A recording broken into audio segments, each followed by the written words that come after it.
minute. Everyone say, un minute. If we're going to talk about diversity, we all have to say un minute. Why is that? I have no clue, but it works for me. I'd like to thank Frank,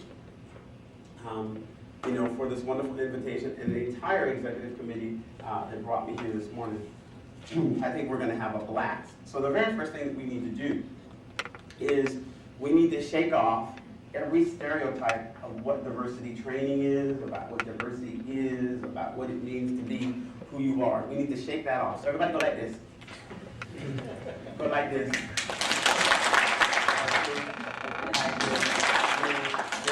Come on. Now, any of you guys that think that your children have problems following directions, recognize it ain't so easy. Right?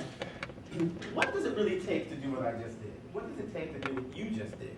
Which is to immediately have reckless abandonment and jump into something. It really takes a foundation that you're going to be safe. That somebody else is going to get your back. That somebody else is going to make certain that you don't have to look over your shoulder. Word. Didn't teach us to play right away. Brother hear music, brother starts to dance.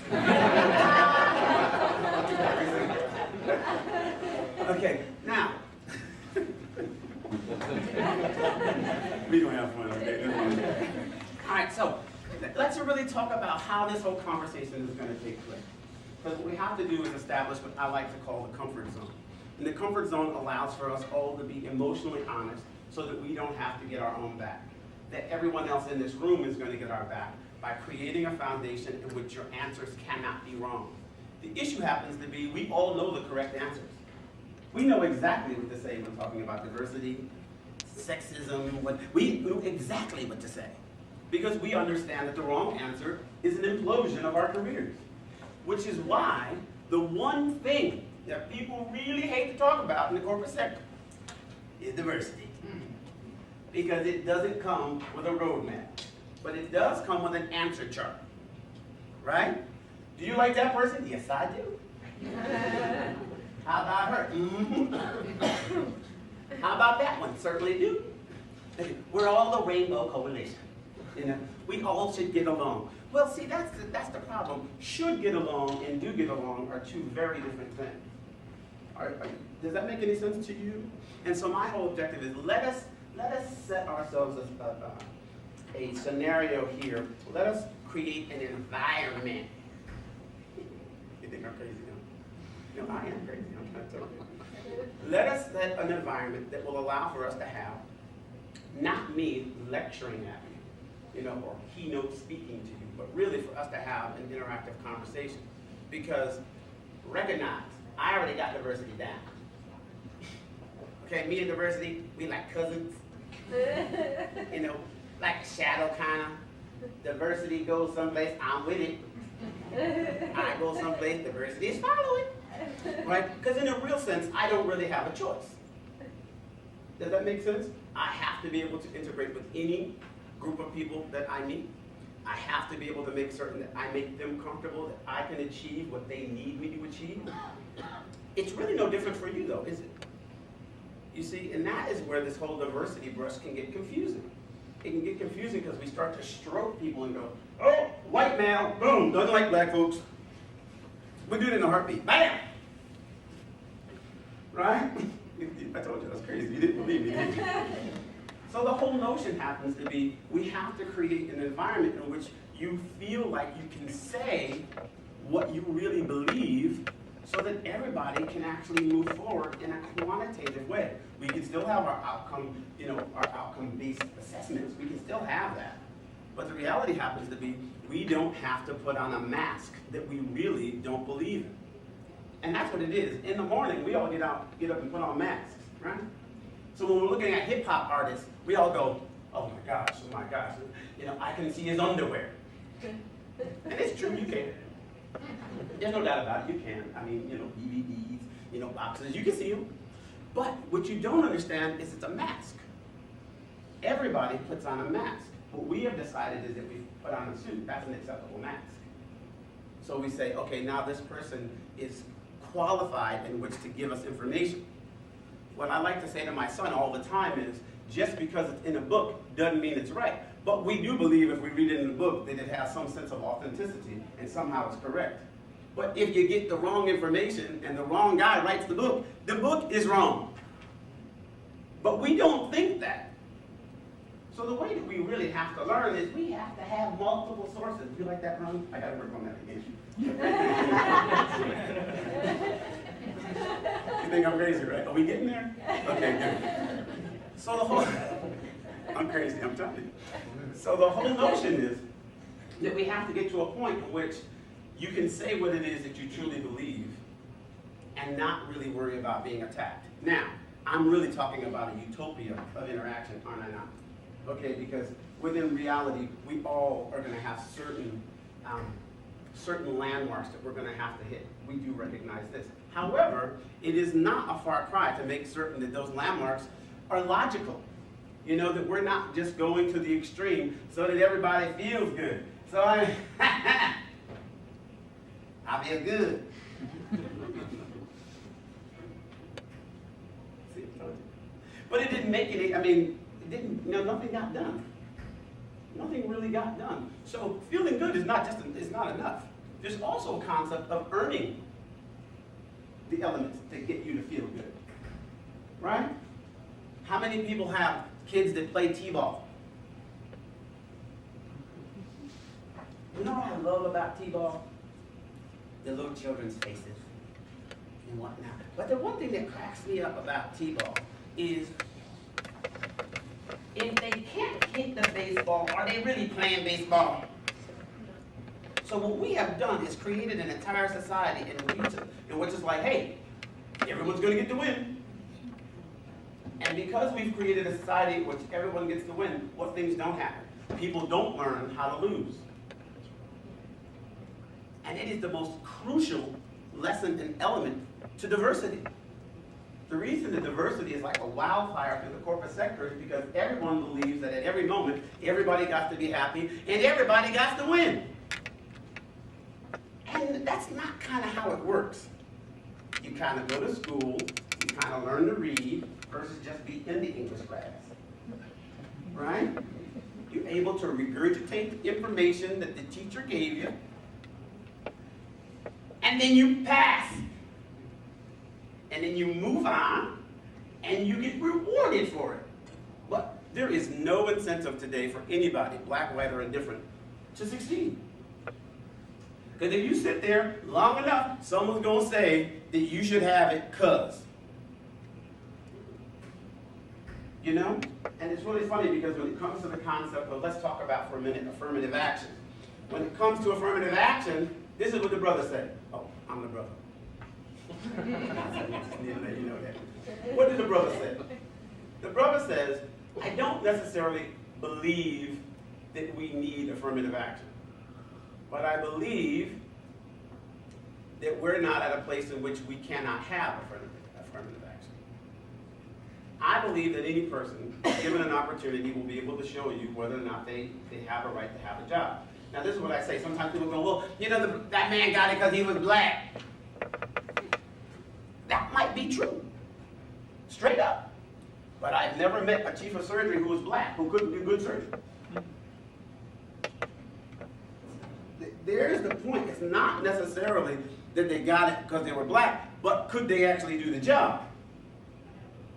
Right? So Sidney Poitier said, I'm not a black man. I'm a man who happens to be black. You see?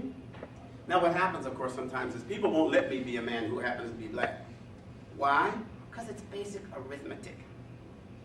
It's basic arithmetic. Look at all y'all folks in this room. How many black folks? Arithmetic. See? She didn't even have to turn around. She was like 2. Now, does it make sense?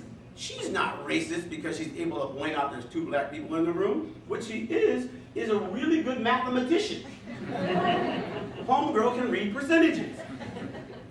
Because what we look at is characteristics, right?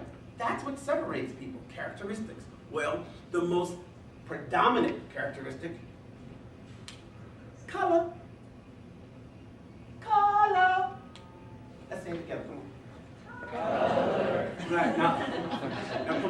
say it like white folks. Right? Color.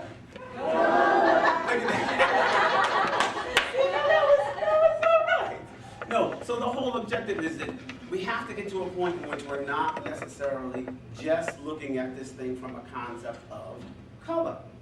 But what I always talk about is killing the pink elephant in the room. Now this is not just a module that's used to deal with racism and diversity. You know, and notice I'm not talking about the workplace here. I'm talking about racism and diversity. I'm talking about diversity, diversity, diversity. And what is the key to diversity? Inclusion. It really doesn't have to do with sex or color, just inclusion. How do I make certain that all the women are treated fairly to gentlemen? I must make certain that the process is inclusive. That's all. But it doesn't mean that it's an exclusive membership that everybody gets to get in, right? If I'm doing rocket science, there's one thing that you absolutely have to have in order to get into that club. Maybe you need to be a rocket scientist. Maybe that would help the club. Because if I am a choreographer and I'm in the rocket science department, you're in trouble. It's going to be a very fantastic performance, but it's not leaving the ground. That's pretty simple to, that's pretty simple to recognize, right? It's simply not going to leave the ground. So,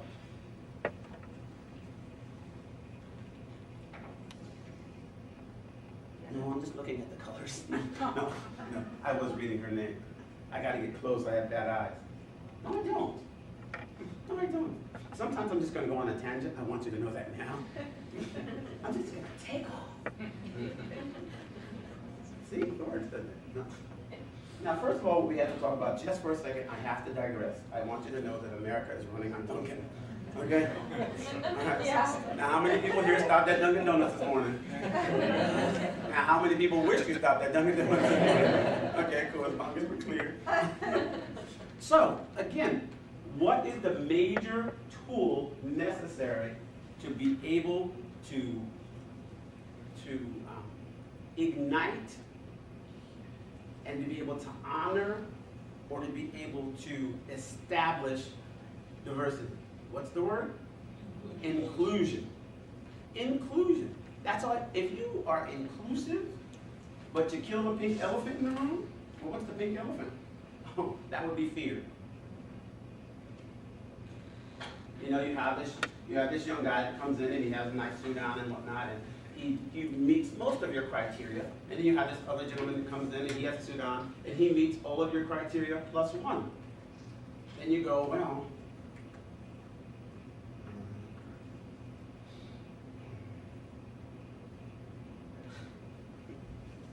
I really want him, but I'm going to take him. If you're inclusive in your nature, then you don't have that concept. Well, what do you mean inclusive? Just look at your workforce. Say to yourself, you know, am I reflecting what I want to reflect? And if you are, then go home at night and sleep well. And don't worry about what someone's going to say to you. The issue happens to be, are you comfortable in saying that you're comfortable? Are you comfortable in saying that I was inclusive in my decision? That I looked at these parameters that I needed to fill, and this person had those characteristics. What happens is we make great decisions that we really like, and the first time someone says, why'd you make that decision? We all buckle at the knees. Y'all start having a James Brown moment. You know, y'all. I told you it's crazy. The whole notion is, I believe that that is where it all starts to unravel. It all starts to unravel because you don't look confident and comfortable in the fact that you simply thought this person would do your company department better. And if you'd had two positions, you'd have hired them both. And so there is the elemental tool that helps you feel comfortable in that notion. If I had two positions, I'd have got them both. But I only had one position. And I felt that this was going to better my company, so that's why I did it. Want a sandwich? Comfortability. That's such an incredible thing. Because if you look guilty, you're guilty. Why is that? Because perception is more powerful than the truth. Truth is going to win in 25 years. But today, we live in on perception. So all of you have to remember that. You have to lay that out in your brains. You got to hug it. It's like a nice pillow, quality pillow. A little jelly stain from a donut. We got from Dunkin' Donuts when we got the coffee on that little deal. A cup of coffee, 2 donuts. You know I'm looking for coffee, see? Okay? But you have to hug it, and you have to find a sense of comfort around it. Are you with me? Does that make any sense to you? Because what I don't want you to feel anymore, quite honestly, because I really believe that it is my job to change the world one person at a time through movement. Now, not movement, sometimes like that, but movement, being able to move a person so that they can kind of feel good about embracing their own ideas. And their own ideas. And then you just play tic-tac-toe. You gotta line things up and go, well, this all fits, boom, I win. But what happens is you put your X's all over the place and you're wondering why you feel confused and discombobulated. Because you can't win tic-tac-toe like this. At one point, you gotta get a line. And let's feel good about the win. And let's not feel like you have to apologize because you have done well. Does that make any sense? I'm working on my sign language, so when you see me do this, I'm saying yes. I ain't going like that. I'm not having it. Yeah? So that is a really important notion. So let's talk about it again. Let's review. Diversity. The implementation of diversity. Primary principle is inclusion. Simple. Inclusion. Now, let's take it again out of the workplace. I love that little effect. I've been working on that. Did it work? Okay, so let's take it out of the workplace. And you're someplace. Let's have a conversation, because I really don't want to talk at you too long. Okay, the brother really liked to conversate. If I had my way, we'd be in a big circle. We'd start off with a dance. It wouldn't be an electric slide, though. Okay, it would just be electric. I don't even know where I come up with this stuff. I don't even practice it. I don't. I just like live it, you know what I mean? Okay. So, I am crazy. I'm crazy. I'm admitting it. So, can we for a second embrace 4 rules? Rule number 1, and this is kind of, I'm going to actually augment this just a tad. Rule number 1, do not do or say anything that I do not ask you to. Rule number 1, do not do or say anything that I do not ask you to. Rule number 2, remember rule number 1. Rule number 2, remember rule number 1. Rule number 3, very important rule, sounds kind of like the first, but actually quite more important. Do not do or say anything that could hurt somebody else's feelings. Do not do or say anything that could hurt someone else's feelings. Rule number 4, have fun. Have fun. Now, why do we have these rules? Because the black man want to be in control? No. Rule number 1 is to make certain that everybody in this room stays physically safe. Stays physically safe. So if you don't do something I didn't ask you to do, no one can accidentally get hurt. Rule number 2 is because rule number 1 is so very important. In the morning, your husband, your wife, your parents, your significant other sends you out of the house with a head, 2 arms, and 2 legs, and they kind of expect you to come home with these things. Rule number 3, do not do or say anything that could hurt someone else's feelings. This is to make certain that everybody in the room stays emotionally safe. Emotionally safe. And that is to say that it is my job and the job of every adult in this room to make certain that everybody feels as though they can be who they have to be. And the issue is normally that doesn't happen. So we need to have this opportunity where finally, perhaps, today, if only for a moment, we can just like not worry about being attacked. And rule number 4, to have fun. And why is that going to happen? Because I'm a crazy black man. That's right, I said it. Okay, I said it again. I'm a crazy black man. And I'm going to make certain that you have a good time. So tell me, what color is this? Okay, good. Just working on it. Just test. From time to time, I'm going to test you. I'm good like that. Everyone go like this. Like this.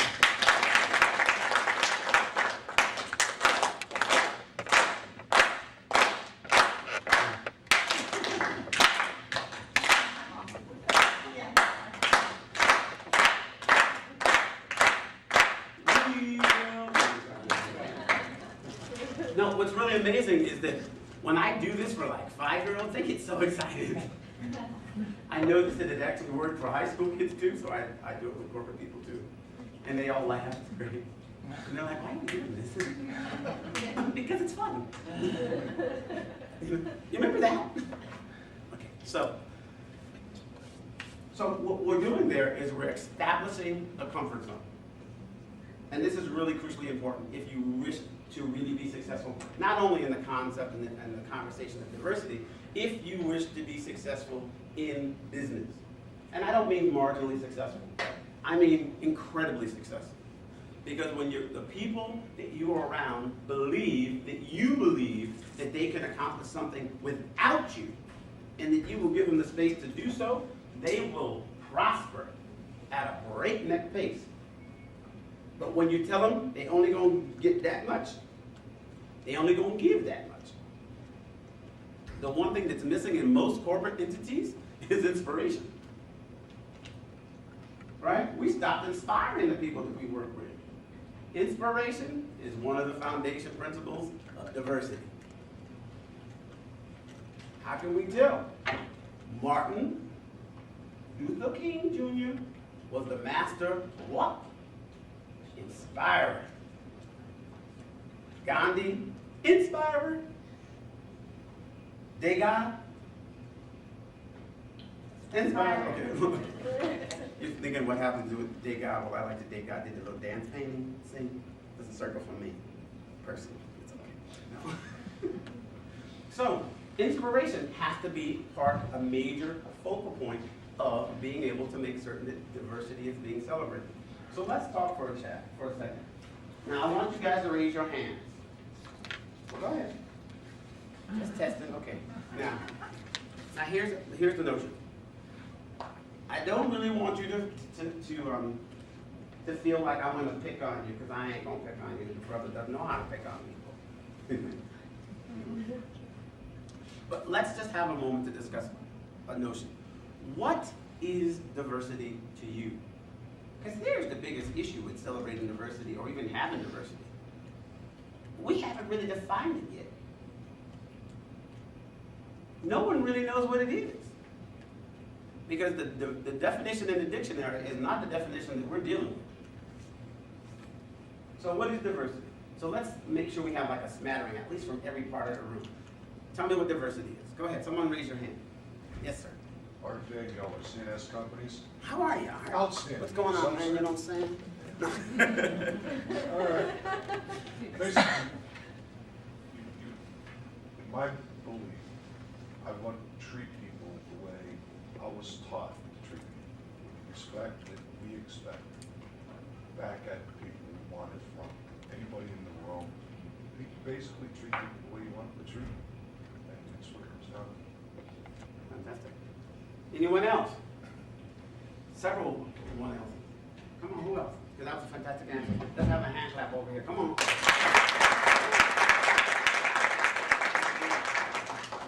Come on, I'm not going to pick on you. I'm not going to pick on you. But I will sit down and wait for somebody to raise their hand. Thank you. Mm-hmm.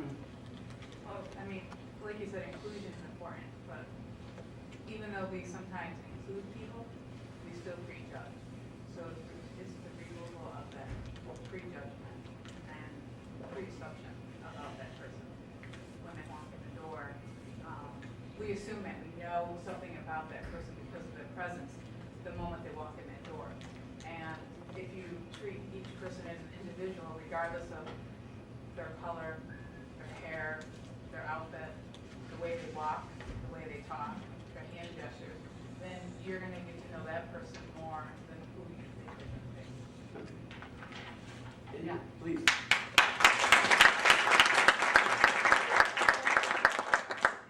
Hi, Nick Deroshinsky, Brown Park State, and I mentioned before, when I think of diversity, I think of really the sort of the natural order of our planet. Really, anything else is artificial.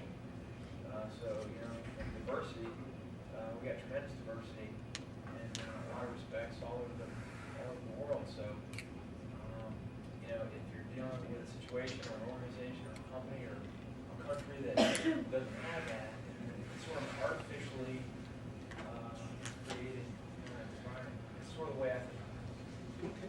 All right.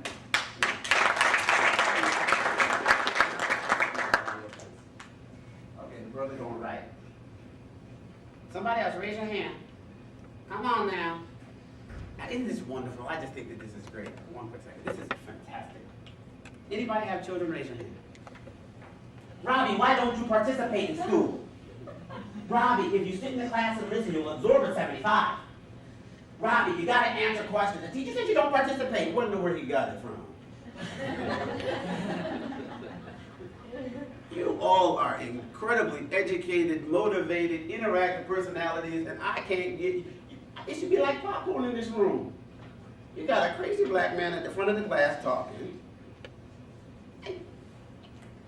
So let's all practice. Ready? Okay, hands down, ready? Okay, now let's try a sneaky one. Ready? Now, I'm gonna ask you again. Who's next? Yeah. Emphasize it from Lockheed Martin. I think it's more about inclusion and acceptance and more about welcome. Okay, inclusion, acceptance, and welcoming. Yeah. And what I need for all of us, I'm sorry, go ahead. No, it's more than inclusion. Okay. More than accepting. Welcome. It's welcoming. Can or is inclusion welcoming?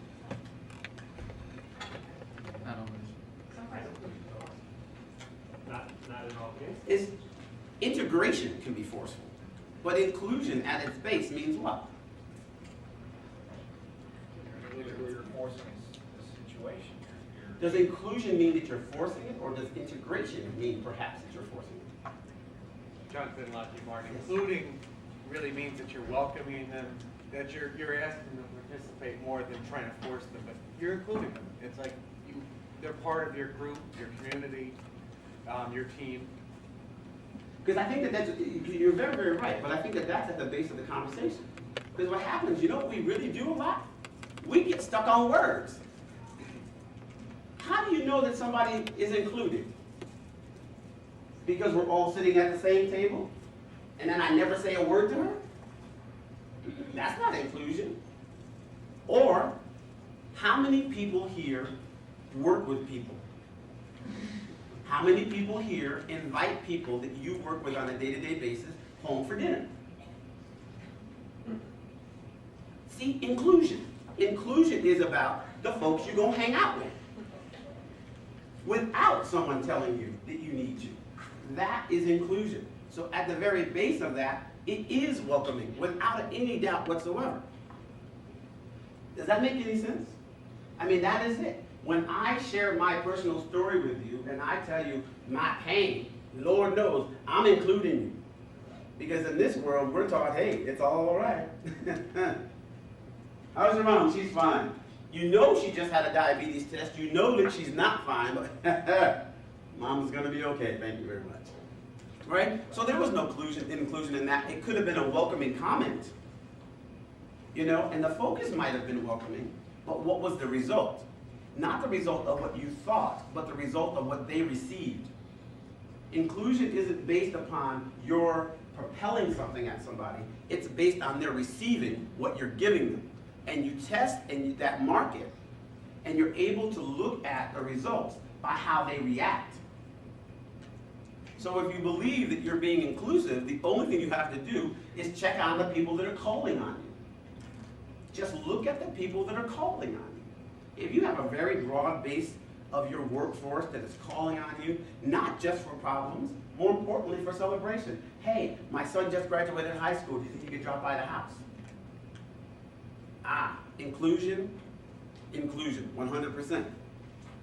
Okay, versus those little telltale signs and benchmarks that we learn in all of these beautiful corporate trainings that says, the corporate trainer, make sure that you ask your employee, like, how was days? Marjorie, how's your day? Nice suit. Like the hair. When didn't care, hate the suit, don't like the hair. But I said it. So I'm being welcoming. Well, no, what you're being is you're hitting the benchmarks.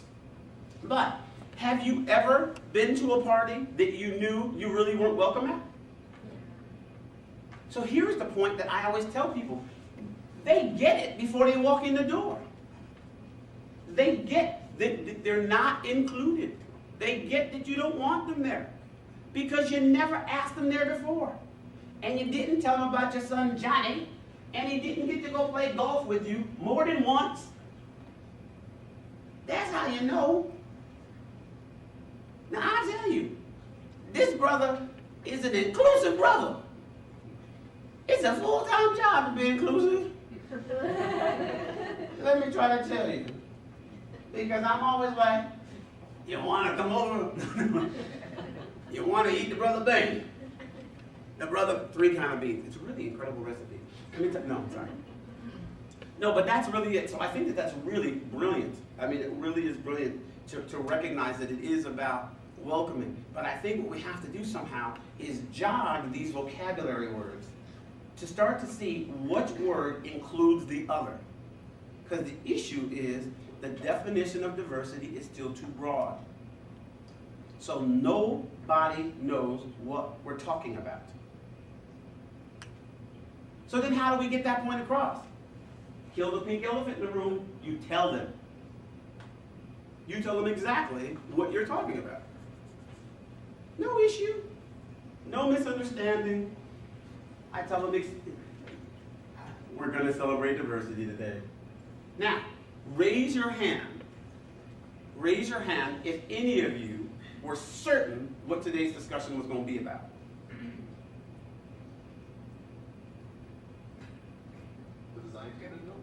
You know? But does that make any sense to you though? It's like, if I said to you, hey, we're going to go see a hockey game today. Does anybody know what hockey is? Raise your hand. If I said, hey, we're going to go see a gymnastics competition. Do we know what that is? Raise your hand. If I said to you, we're going to go to a turkey shoot. You know what that is? Lacrosse. No. Now.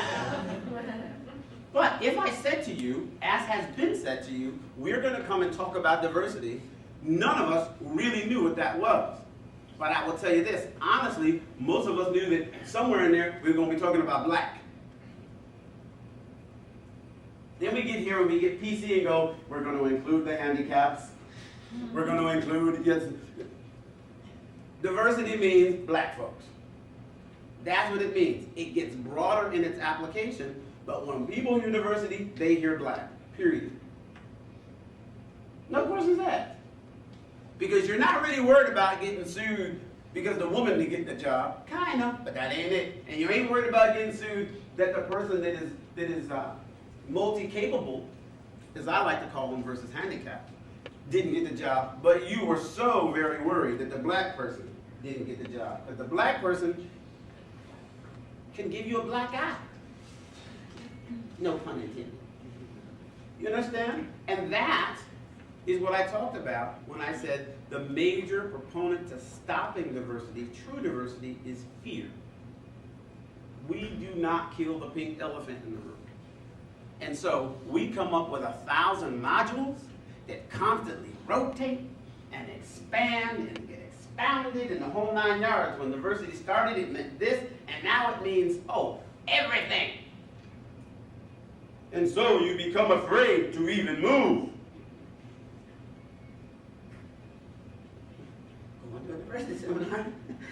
I'll be back. Am I wrong though? I mean, ultimately, that is what's happening. Now, do we get comfortable with it at one point? No, I can handle diversity. I'm inclusive. I like everybody. I like everybody. Has anyone ever said that? Raise your hand if you've ever said the words, I like everybody. Good. You would be fibbers. But it's one of those key things that we know we have. I like everybody. Everybody's welcome. That's not true. People say to me all the time. Well, I say in my trainings to people, like, let's be honest for a minute. Would you let your daughter marry a black man? How about you, sir? No. How about you, sir? No. If I did, there wouldn't be an issue. How about you, ma'am? Yes. Someone asked me. Would you like your daughter married black man? Nope.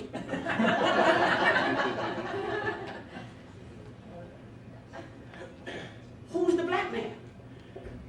It's not based upon color for me. I want to know who he is. So when you get caught in that hook, will I let my man? Yeah. You've been set up. That is a diversity trap. No, I'm not gonna let my daughter marry a black man. I gotta figure out who the man is. If he's a black man and he doesn't like to work and he likes to smack women and whatnot, no, she can't marry him. And being black is not the factor. You see what I'm talking about? That's what the brothers talking about. So it's like, no, I'm not unilaterally going to agree on anything. We are all educated people with masters and doctorates and whatnot. Everything's supposed to be about evaluation, and yet we allow ourselves to get trapped in this chasm of diversity. Because again, we have not defined it. But we know those short answers, dog. We know we got it down. We got it down. Absolutely, yeah. Mm-hmm. Would you hire a black person? Yep. Would you hire a woman? Yep. Who's the woman? Who is the black guy? What are their qualifications? Because I will tell you something. My immediate family is half white. And if you'd have asked me in high school, as a senior in high school, when I marry a white woman, I would have laughed so hard at you. I would have laughed so hard at you. And I mean like,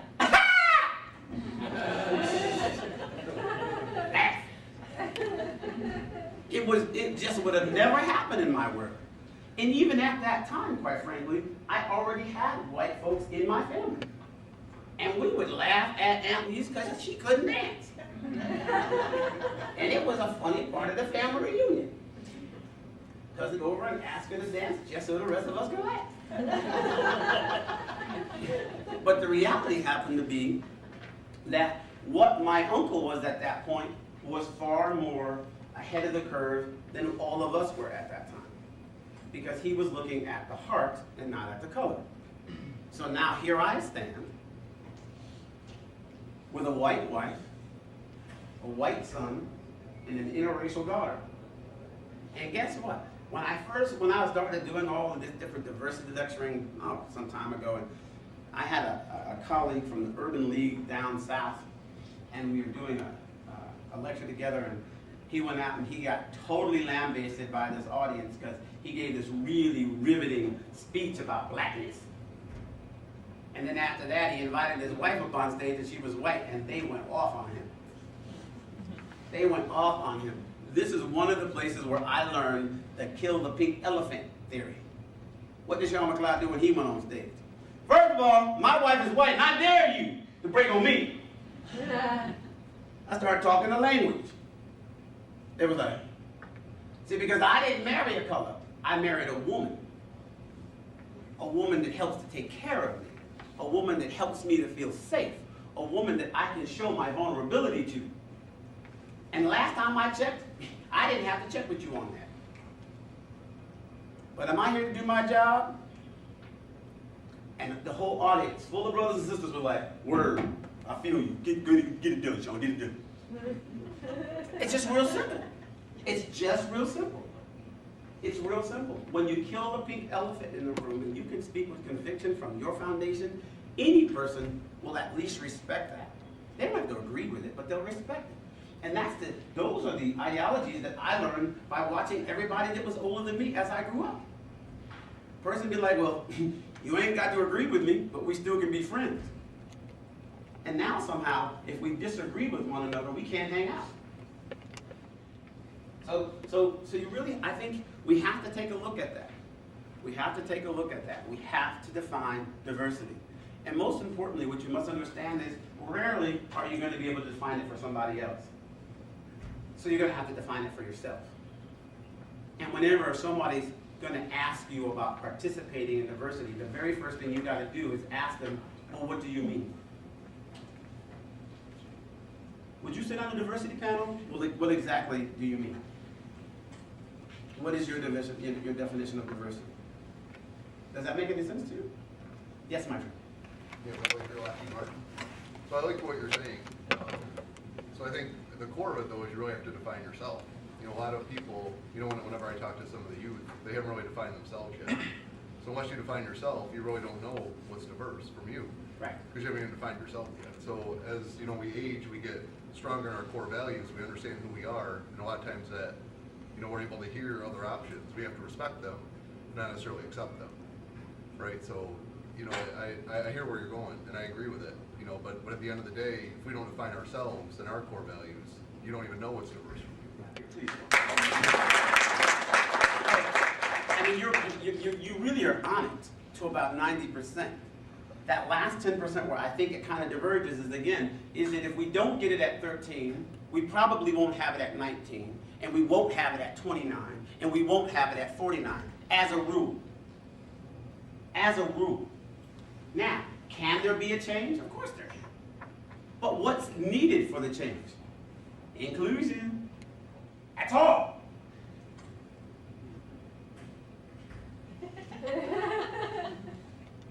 Martha Cole, 174th Fighter Wing. Yes, ma'am. That's, I think, where prejudice comes in, where you haven't learned it for yourself. You kind of take an overall blanket look, and you're not taking the person, the woman, the man for who they are and not their color. Right. So, you're right. And that takes us back to your point, which is, I do believe as you get older, you were given more opportunities to learn. But if that learning is not set up, and somehow you're not set up to start to have the possibility of inclusion, you will simply stay the same. That's what we saw in the very, very deep South. Generation after generation after generation, not being able to deal with the acceptance of somebody else. Does that make any sense? One would believe that as a person got older, they should be able to further deduce, only if the environment changes. The environment doesn't change, it doesn't change. That's why our inclusion is at its very best. And I'll never forget this one question he asked me after he really started to get comfortable. He said, Sean, we're sitting on his veranda, and he goes, Sean, when you're doing all your chores with your company, he says, do you get a fair amount of support from the black community, or is it just all of us whiteys? And I started cracking up. It was hilarious. But you know what that really was about? It was a question he had been waiting to ask for a long time. You know what I'm saying? And this is the issue. We all have these questions that we want to ask, that we never get an opportunity to ask because we know all the right answers. And the right answers sometimes are not the information to the questions that we might have. We're not talking about workplace diversity here. We're talking about diversity. We're talking about life and interaction.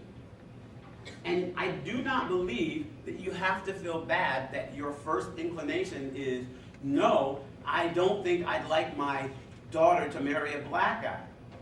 I don't think you have to feel bad about that. But why do you think, what are some different reasons that that might actually be there? One could be that you're straight up prejudiced, right? I mean, that's one reason. But what's another reason that a guy might not want, or a girl might not want their daughter or son to marry out of their race? Yes, dear. Michelle Mignon, Onondaga County, because you recognize that diversity is hard and that you don't want your child to have to suffer through an unusually difficult path for acceptance. There it is. Sometimes it has nothing to do with the color. It has to do with the fact that she's a realist. And she's going, wow, it's going to be an awfully hard road to toe, right? He had a stereotype in his mind as to what a black person was. Are you with me? And where does that stereotype come from? TV. Now, what's hilarious is this. We as black folks, by and large, get educated by the same medium. So, there's a time in my life, and I can't even say even right now, it still doesn't exist, that if I was walking down the street and a brother is coming in the opposite direction and he's 6'8", and he's about 300 pounds, and he looks like he don't care about nothing in the world, I am going to have a second thought. I really am. I'm going to be wondering what homie thinking. So I have a technique for that. I say hi at 50 feet. But I say hi at 50 feet to everybody. Anyone that knows me in my day-to-day life always say, well, Sean, you should be the mayor, because I say hi to everybody. Constantly. Janitors, everybody. Everybody. Now, when we were growing up, we simply called it common courtesy, didn't we? Get it? It was common courtesy. When you walked into a department store on your mom's arm, and there was a guy that was mopping the floor, she didn't look down at him. What did she say to you? Watch out, he's working. And she'd make you take a wide circle around the area that he was mopping. That's not what's happening now. I walk right through it, and my kid walks right through it. And we look at that person like they don't have the right to exist. And that's the lesson that we pass on.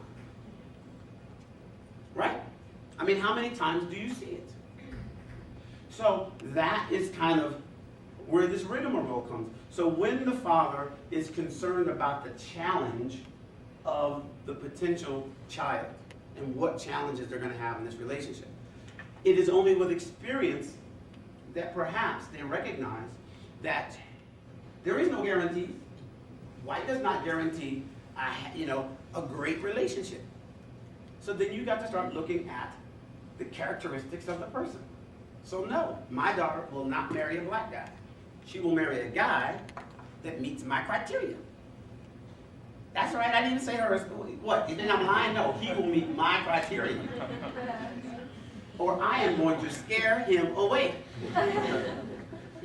So it's really about killing that pink elephant in the room. So I do believe to 90% what you're saying is absolutely true. And it's something, quite frankly, I really hope and pray about. That as we get older, that we have almost the divinity to recognize that you have to judge the person and not the characteristic initially. The characteristic skin color, size, shape. Right? Because we have so many examples that it's not, you don't have to be 6'11" to play basketball. Can you say spud web? You know what I mean?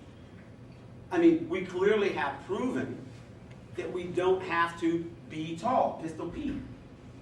We have proven that. We have to remember that. But still, the easiest indicator in our brain when it comes to picking a football team is, let's pick the big ones. Let's get the really big guys. But Jimmy Johnson at Miami said, let's get small, tight, powerful, and quick. I'm betting that a 200-pound man can outrun a 300-pound man. That's what Jimmy said. I'm willing to bet you that. And if I give him $4 million, I bet you they'll do it faster.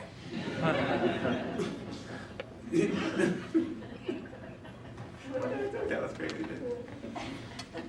So I think that is at the very foundation of what we're talking about.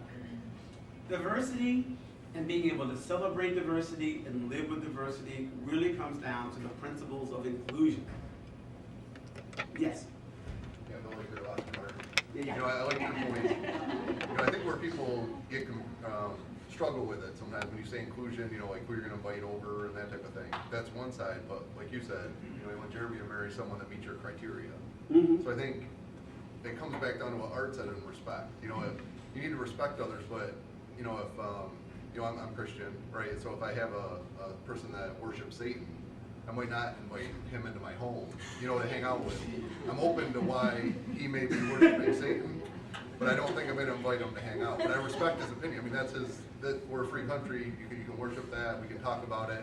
But I'm not gonna, put my kids, with someone that worships the devil where I'm worshiping Jesus. You know, You put down the devil like it's a bad thing. I'm sick of it.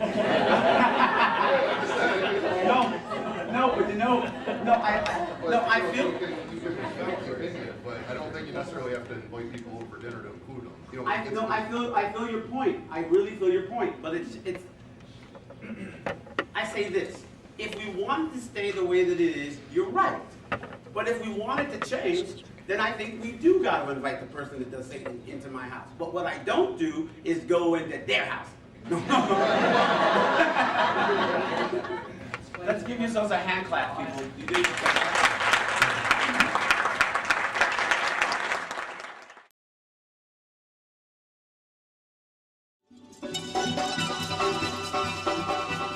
If you don't give it a chance, you'll never know the glories that you can find just by trying.